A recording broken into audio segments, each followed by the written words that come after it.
Electromagnetic energy and interactions with materials. This is actually pretty interesting. This will be pretty short, but what is energy? Energy is the ability to do work. Some of you don't have much energy and you gotta light a fire under you to get going. I get it. But energy is the ability to do work. So, two places on Earth that we get energy.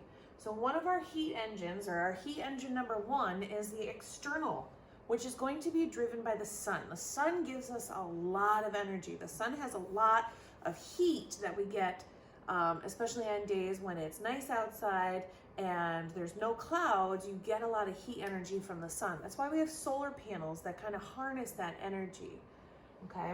Another heat engine that we have is actually inside the earth. It is internal. It's heat from the interior parts of the earth, because the deeper you go down into the earth, the hotter it's going to get. And sometimes that heat energy, we actually can utilize it too, which is pretty cool.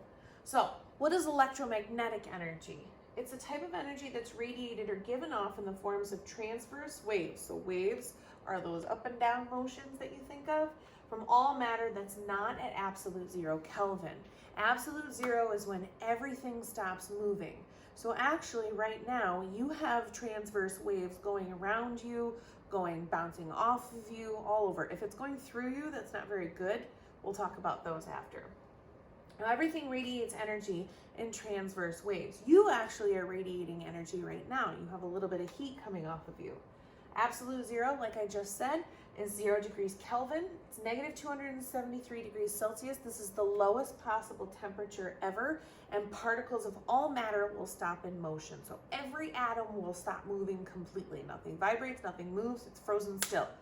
That's kind of scary. You don't want that to happen with humans, and you don't want it to happen on Earth. So there's different parts of a transverse wave that we need to know about. Wavelength is one of the most important ones. And what a wavelength is when you go from the top of the wave to the top of the next wave. The top of a wave is called the crest. The bottom of the wave is called a trough. Okay? And the distance from crest to crest, that is our wavelength. Okay? You also can go trough to trough. That is also a wavelength. From the crest to the trough, that's not something you need to worry about. How tall it is your amplitude, and that can change different things as well. Amplitude can actually be changed with sound waves to make things sound differently. Okay, so the crest is the highest point on a transverse wave, the trough is the lowest point on a transverse wave, and the wavelength is the distance from either crest to crest or trough to trough. And this is the electromagnetic spectrum. This one is actually backwards compared to the one that's in your reference tables. But you can see that radio waves are about the size of buildings. They're huge, massive waves that go up and down. And you can get radio waves that are transmitted through a radio. You can actually hear them, but only through a radio. You can't feel them right now or hear them right now. Moving on to microwaves, that's what cooks your food. And then you have infrared waves. You are giving off kind of an infrared heat right now. We can't see infrared because the only thing we can see is visible light on the spectrum. Okay, and then we have ultraviolet, which usually it comes from the sun. You have X-rays that you use to see to your bones, and then we have gamma rays. Gamma rays can be really dangerous because they can cause abnormal cell growth, and if you get really strong gamma rays, it can burn you like with a laser. Pretty intense. There was a guy in either Schenectady or Albany a couple years ago that tried to make a gamma ray gun because he was trying to be some kind of terrorist or whatever, but he got pretty close to making a gamma ray gun, which could be really bad. So gamma rays are really, really dangerous. So the closer the wavelengths are together, the more dangerous they get to be, because you know ultraviolet can cause skin cancer. X-rays, they can also cause abnormal cell growth too. That's why you have to wear those lead plate, or not lead plates, but it's like a lead vest, okay?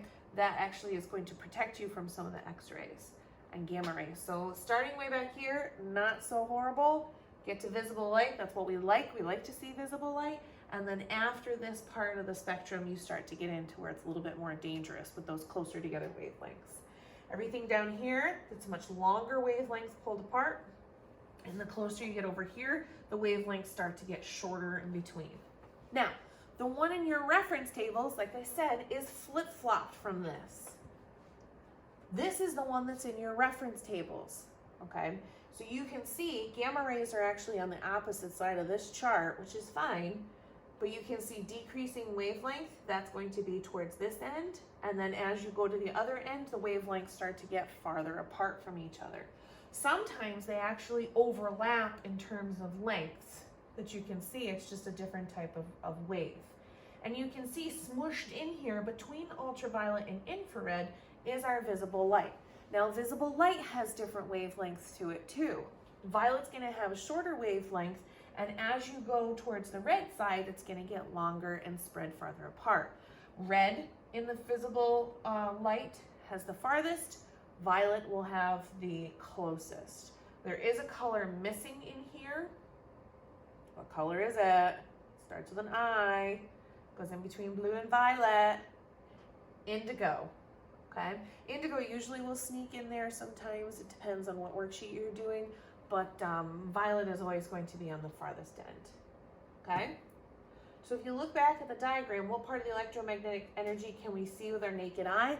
That's going to be visible light. And then what colors do you see? Roy G. Biv is the best way to remember it. Red, orange, yellow, green, blue, indigo, violet. So long waves and short waves. Long wave electromagnetic energy has wavelengths longer than visible light. Short wave is going to be anything shorter than visible light, which we've already gone over them. So interactions with materials. How do they interact with different materials? So there's 5 different ways that these waves can interact, okay? The first one is refracted. Refracted means that it gets bent. You've seen refraction when you put a straw into a glass of water and you notice that the straw looks like it's not attached to your straw. It kind of looks weird. It's the same thing too when you see the light going into water and the light then is kind of bent. That's because it's being refracted. Reflected, you know. Reflected is basically when you see some lights being reflected off of a mirror or glass of some sort. So it bounces off the material. Scattered is when it goes through the material but then kind of goes everywhere in various directions. If something is transmitted, it passes directly through the material. So sometimes with glass too, I said it reflects. Glass also has things transmitted through it. Okay, it all depends on if it's clear or if it's opaque, that different thing. And then there's absorbed. Absorbed is when the material takes in that heat. Say that you are outside on a sunny day and you're wearing a black sweatshirt and it's a warm sunny day outside. That black sweatshirt is going to take the heat from the sun and it's going to absorb it and it's going to hold on to it. Same thing with the blacktop. If you go outside on a hot sunny day and that blacktop, you go barefoot on the blacktop, well, the blacktop is that dark color. It's going to absorb all of the heat energy and it's going to make it really hot. So what are the characteristics of good absorbers? And anything that is a good absorber is a good radiator. Say that again. And anything that is a good absorber is a good radiator.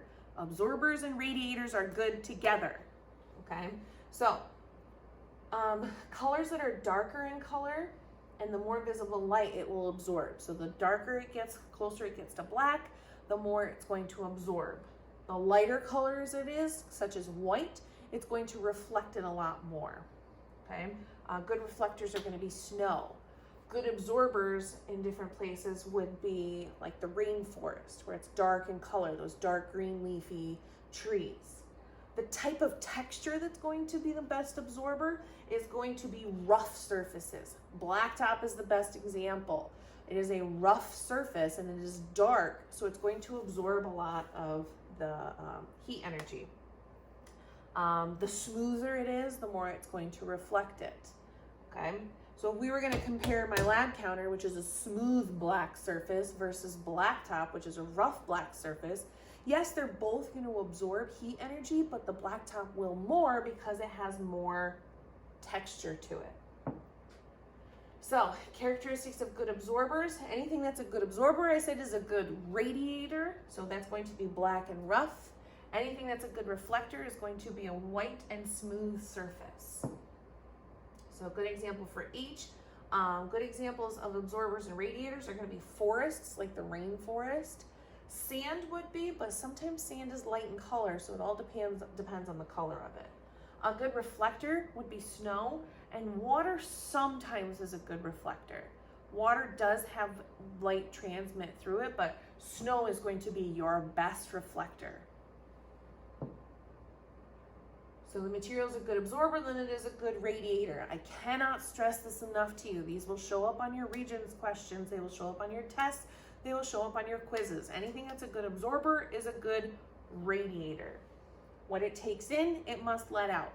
So think about that. You have that black sweatshirt on. You're standing in the sun. You're taking in all that heat. If somebody else next to you is wearing a white sweatshirt and they're kind of chilly, if they come over next to you, you're going to re-radiate that heat back out. Okay, and warm them up. Make sure that you draw this picture as well, that the sun radiates the short UV rays. The earth is going to absorb those UV rays, but then the earth starts to re-radiate it back out, because anything that's absorbed has to re-radiate back out, but it changes the waves a little bit. It makes them into long infrared waves. Okay, UV rays come from the sun, long wave infrared waves come from the earth. Right? And that's it. Anything that's a good absorber is a good radiator. Have to remember that.